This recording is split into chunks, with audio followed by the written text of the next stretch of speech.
আসসালামু আলাইকুম বন্ধু, আজকে তোমাদের দেখাবো 800 টাকার জন্য কেরালায় আমাকে সারাদিন কতগুলো ভারী ভারী কষ্টের কাজ করতে হয় নিজের চোখে দেখো। আর যারা মনে করেছো কেরালায় কাজ করা সহজ ব্যাপার, একবার এই ভিডিওটা ভালো করে দেখো, তাহলে বুঝতে পারবে প্রবাস জীবনে কাজ করতে কতটা কষ্ট হয়। আর বাড়ির মানুষ মনে করে যে আমি আসি কত সুখে, কিন্তু দেখো 35 কিলো গিট্টি এখানে মাথায় করে নিয়ে কিভাবে এখানে ঢালতে হচ্ছে। আর দেখো এখানে শুধু একবার নিয়ে আলে হবে না, সারাদিন আমাকে এইভাবেই গিট্টি বালু আজকে উঠাতে হবে, কালকে ঢালাই হবে। তাই জন্য দেখো এই ছোট্ট সিঁড়িটি দিয়ে আমি উঠি আবার নিচে আসি।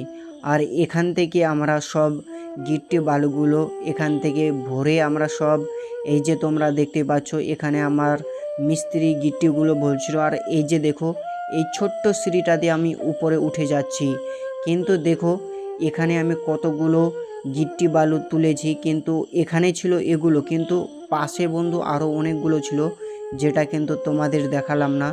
চলো এখন যাচ্ছি। দেখো আমাকে এখন উপরে যেতে হবে, আমাকে এখনই উপরে যেতে হবে, কারণ মিস্ত্রি মশাই আমাকে ডেকেছে তাড়াতাড়ি করে উপরে আসো। আর আমি উপরে যাবই, কারণ আমার নাম হেল্পার বন্ধু। হেল্পার করলে তোমাকে মিস্ত্রির কথা সবসময় শুনতেই হবে, কারণ হেল্পার কথাটার অর্থ হলো যে মিস্ত্রিকে সবসময় হেল্প করব। হ্যাঁ, হেল্প না করলে তুমি কিন্তু হেল্পার নেই। আর এখানে বন্ধু কেরালায় কোনো নেতাগিরি চলবে না, তোমাকে মিস্ত্রি যেটা বলবে সেটাই করতে হবে, না হলে ঠিকাদারকে বলে দিলে তোমাকে লাত মেরে একদম ভাগিয়ে দেবে এখান থেকে, তোমাকে কাজে নেবেই না। তো দেখো এখন আমি অনেকটা উঁচু জায়গায় চলে এসেছি। আর এই যে দেখো মিস্ত্রি আমার কাকামশাই কিভাবে এখানে বসে আছে।